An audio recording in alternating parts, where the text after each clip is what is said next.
Tauna. Today we are going to be talking about the jump scare Precon. This has been announced. They've shown every card from it. We're not going to be going over every card, but we're going to go through a lot of them and kind of like what kind of stuff you can expect from within it, the important cards, as well as like talking about what it's basically going on with it. Make sure you guys subscribe, make sure you share the video around, make sure you do all that kind of stuff. It helps build the channel. We're on the road to 10,000 subscribers by the end of the year. If we can hit that by December, I don't know. I am so excited. And yeah, thank you so much for all the support. So we're going to go through the new cards first. Obviously, this is the face commander here, which is Zimone Mystery Unraveler. Her whole thing is that when a land enters the battlefield under our control, we're going to manifest dread, which means you get to look at the top two cards. One of them gets manifested face down, and the other one goes into our graveyard. Now, if you do it a second time, third time, so the second or third time a landfall happens on your turn after it's procced once, you're instead going to take a permanent you control that's face down and flip it face up. So that's really great to kind of get a lot of cards out, a lot of creatures out, and a lot of value out. Yeah, one of the big things here is that this only procs once, so it's only the first land that is going to do that manifest dread. So, you know, we want to be manifesting more stuff, in my opinion, but this is very much a landfall deck mixed with a face down deck. It's probably like both of those two themes are competing against each other. All right, our secondary commander here is Kian, Corrupted Memory. So she is an illusion. They cost the same as well. They both cost 4. As long as Kian's power is even, you may cast non-creature spells as though they had flash. As long as it is odd, you can cast creature spells as though they had flash. So this is really cool because you have the option of either keeping it even or keeping it odd. You can go, you know, change your +1/+1s depending on what you're kind of talking about, like what you want to cast. Do you want to cast, you know, creatures on other people's turns? Do you want to cast, you know, non-creature spells on other people's turns? There's a lot of different things that you can kind of look at here to be able to cast a lot of different stuff on other people's turns, which is good. And, you know, you've got ways to be able to manipulate this, draw, and, you know, draw on other people's turns, draw whenever. So that way you've got that kind of even, odd power and stuff. So as for the other cards, we've got the Experimental Lab and Staff Room, which is one of the rooms. So on the Experimental Lab version, you're going to manifest dread when you unlock it, then put +2 +1/+1 counters and a trample creature on it.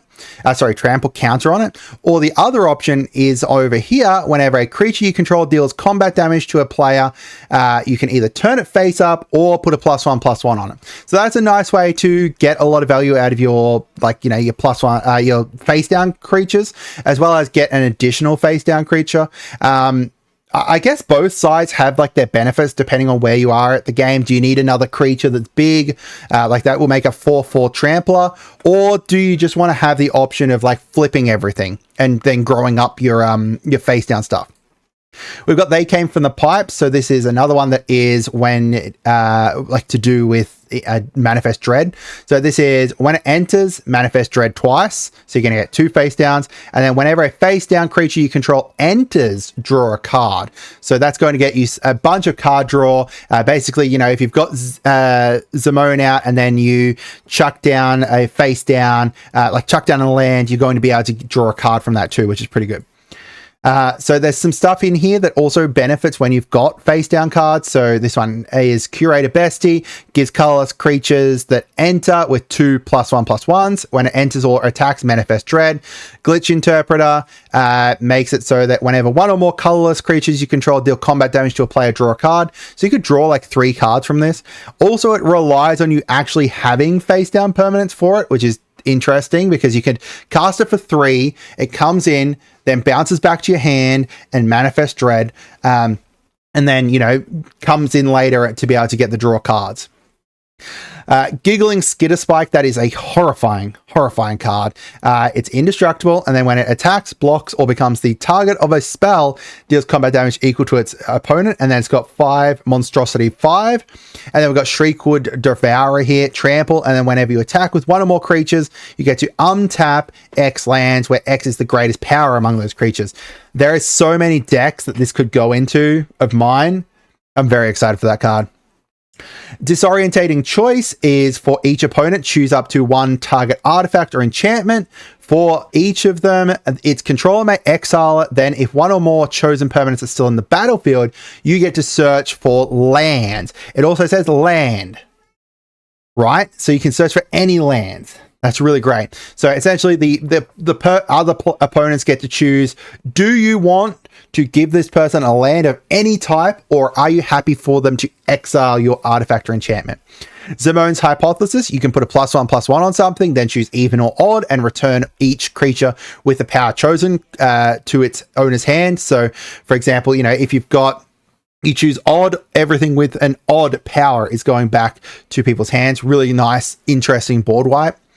So as for the reprints, we've got a bunch of landfall reprints. We'll talk about, like, you know, the valuable ones later on, but as I said, like a bunch of landfall reprints. So Ashaya, we'll talk about in a sec. Scoot Swarm, Asa, Augur enables you to do landfall. Tachiova, return to Kohlheim, and then we've got Ashaya. So we talked about this when we're talking about Zimone.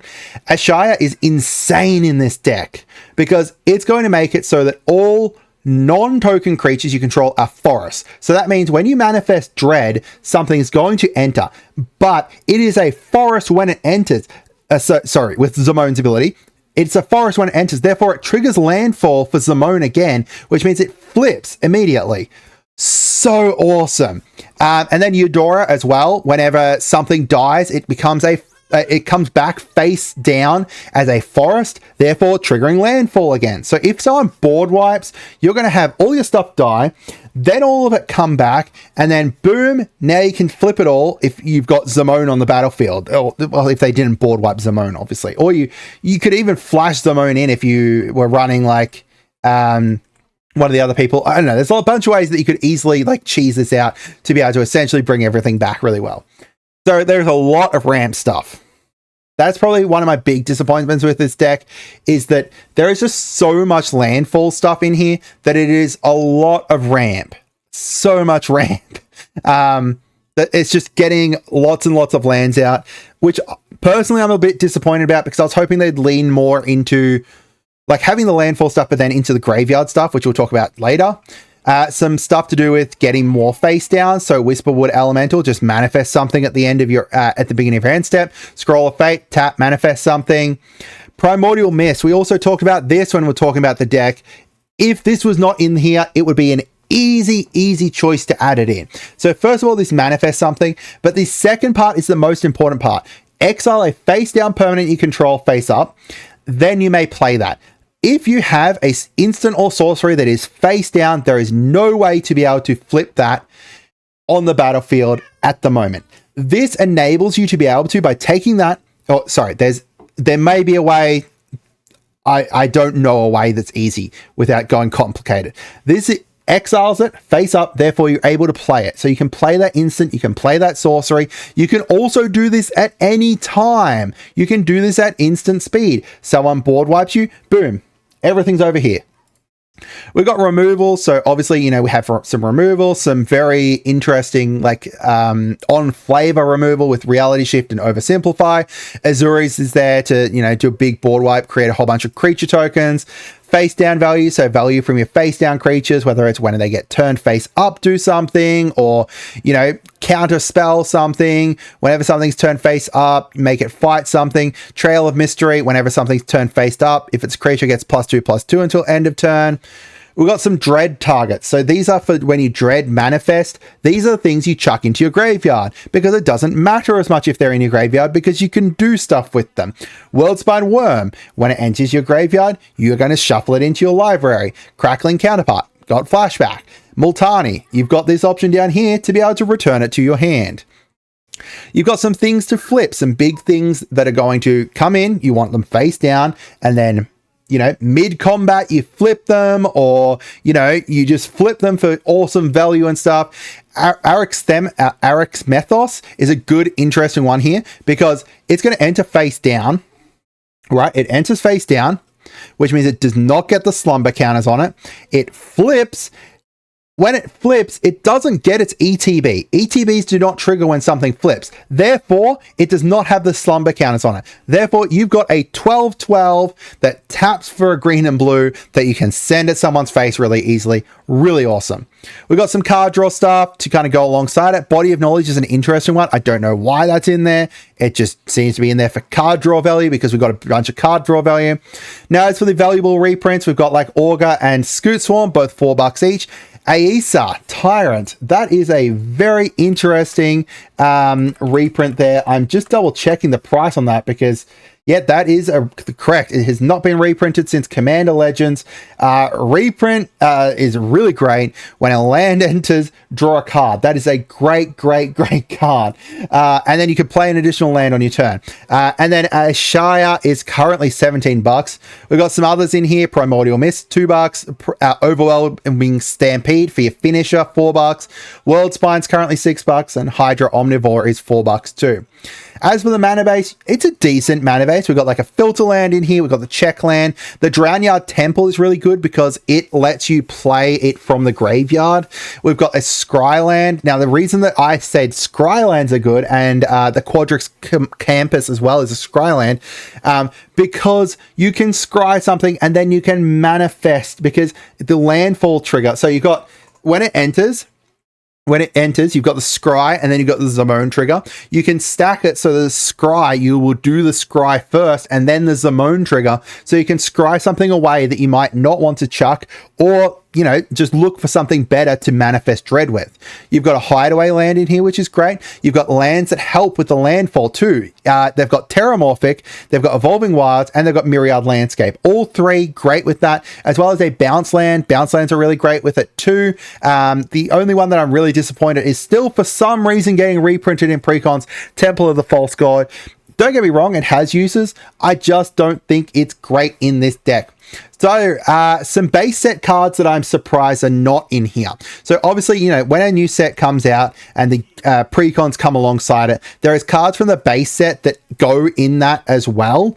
However, not all the time do they put every useful one in there. The Hauntwood Shrieker is the key example of this. Whenever it attacks, manifest dread. 1 and a green, reveal target face down. If it's a creature, turn it face up. That is like the best card that if you are looking to get an upgrade for this deck, I think that this is going to be single-handedly one of the best ones, besides, you know, more like, it depends on what you're wanting to go for. I just think that that's insanely great. Threats around every corner. When it enters, manifest dread. When a face-down permanent enters, search your library for a basic.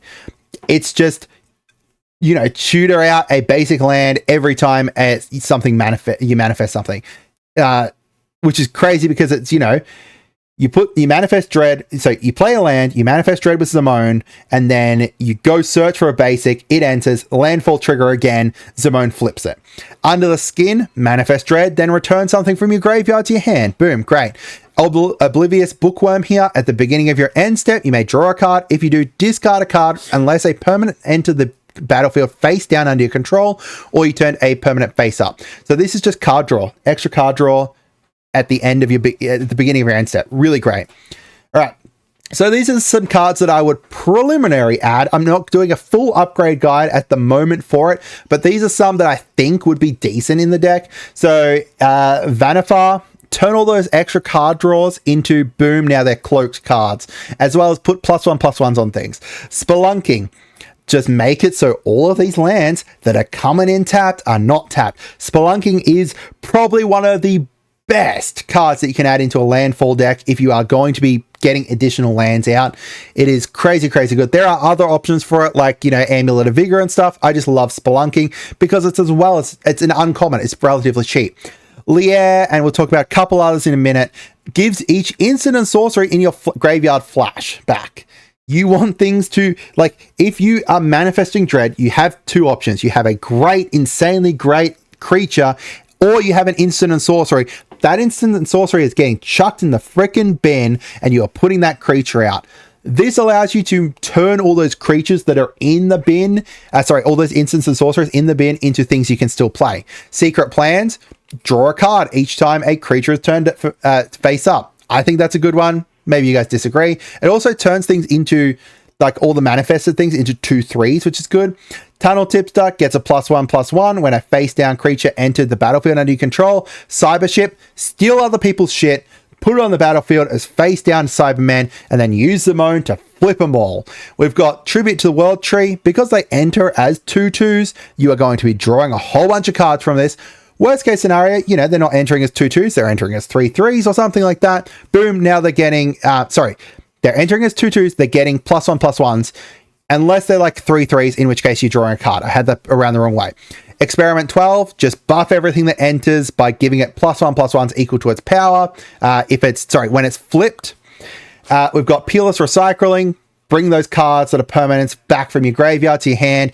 Archmage's Newt, give anything, a target instant or sorcery in your graveyard, flashback, or potentially flashback 0 if you decide to saddle it. And then Deep Root Wayfinder, bring those lands back from your graveyard by dealing combat damage and surveilling.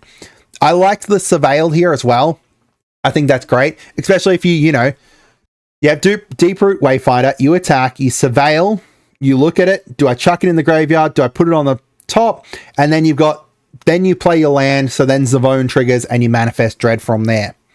So thoughts, personally I'm a little bit disappointed by the lack of graveyard play in the base Precon. There is some in there that are stuff that's clearly meant to be like stuff that you chuck in the bin, but there isn't a whole bunch of graveyard play to kind of go alongside it. But there's also not a whole bunch of like Manifest Dread. There is some Manifest stuff, just not a huge amount of Manifest Dread in there.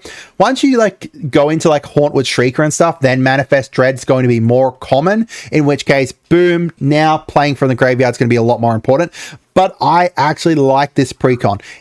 It is a little bit more generic, as I said, like landfall, rather than that kind of leaning into the Manifest Dread side of it. It's like landfall manifest rather than Manifest Dread, but changing it into Manifest Dread landfall I think is a fun idea. What do you guys think? I'd love to hear from you guys. Let me know. Have a great day and goodbye.